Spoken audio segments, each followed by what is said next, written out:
Depending on who you talk to about the environment, what figures you read, the Earth is either suffering beyond repair or it's never been better. But how much of the catastrophe is man-made? I asked some humans. Global warming, is it man-made? Wow, that's a good question. I don't, yeah and no, to a degree. Is global warming man-made?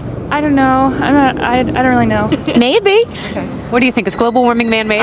Maybe. Of course. Very good. We're killing our world. Okay. Is global warming man-made? Yes. Yes. Why do you think that? I just think the evidence supports it. Yeah, because you have things like increased industry and increased production by things like factories putting certain chemicals and increased CFCs into the air and damaging the ozone layer. I would beg to differ that it's entirely due to all the receipts that people print. I would argue that the receipts are building up in the landfills. Yes, it's the receipts, right? They should be electronic. They should be entirely electronic. Is global warming man-made?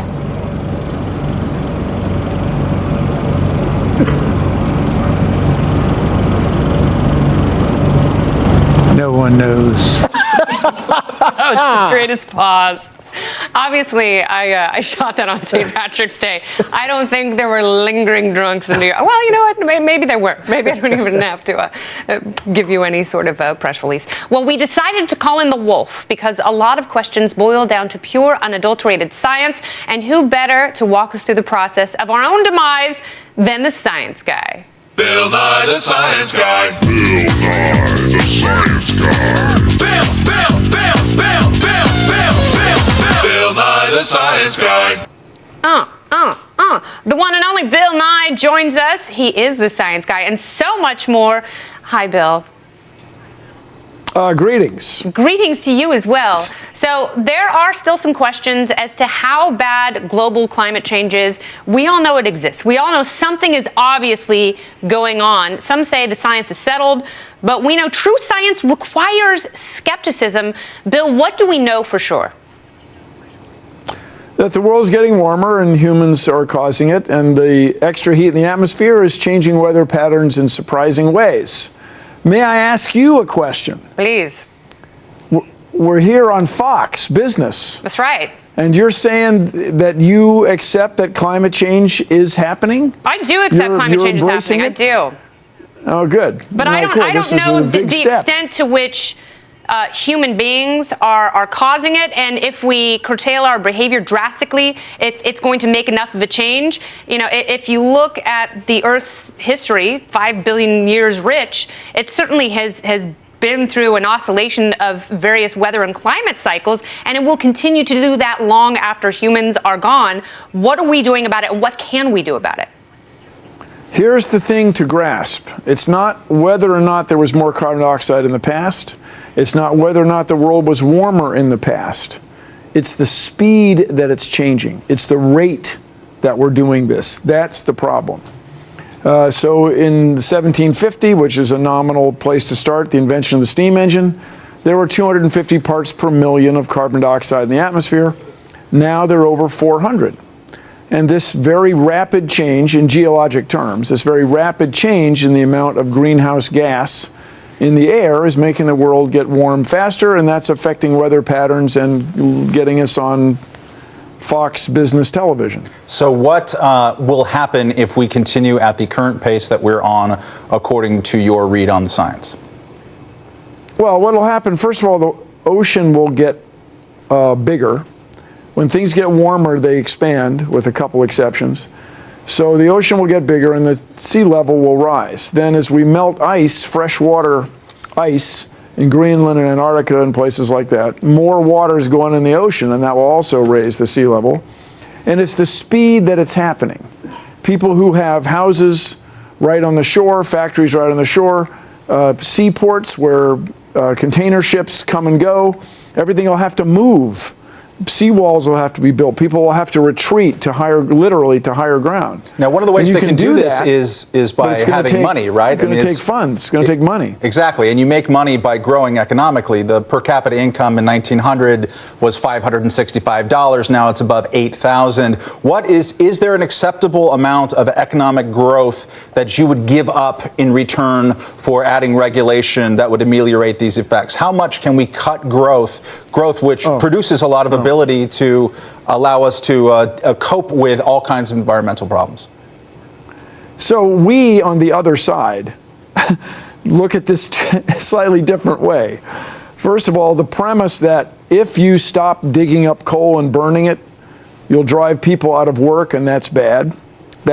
Well, I'm not sure. In I'm not the sure that's very the short premise. term. I didn't introduce that as a premise. Okay. Yeah, I think the premise is that you can't have economic growth and I don't think that's the premise either. That's not what he was asking. A very specific question. I mean, you turned it into an us versus them argument. We're not them. We are actually trying to learn from you. I mean, we are granting you that the climate is changing. We are asking for your advice, but also we would like to see economic growth so we can cope with these problems and many others. So wouldn't it be good if the United States were the world producer of the best wind turbines, the best solar panels? Wouldn't it be good if someone in the United States invented a practical, very big battery? For example, these hot metal batteries that people are talking about have great potential, where both electrodes, the positive and negative part of the battery, are molten liquid metal. Well, Bill, I think and all the more energy you pump in them, the more liquid they get. Those all and they sound can store like this huge amount of energy. Well, those all sound like fantastic things. The question, of course, is how we get from here to there. Obviously, you could pass some regulations that could prevent us from providing energy with coal and require that we purchase energy from solar plants. You could subsidize a company like, say, Solyndra.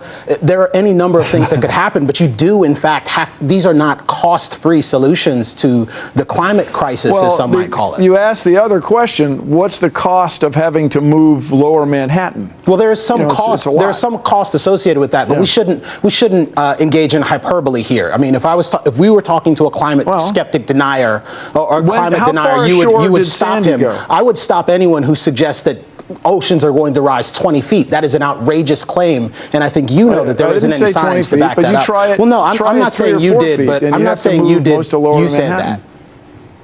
I'm sorry, go ahead. You have to, 3 or 4 feet, a meter, you're going to have to move a lot of Lower Manhattan. Bill, why do you think people rate climate change so low? I think a majority of people absolutely agree that the climate is changing, but when they compare it to things like the economy, the job market, healthcare, and other foreign policy issues, other world issues, it still falls at the bottom of the list. Why do you think there's that disconnect? Because I have failed.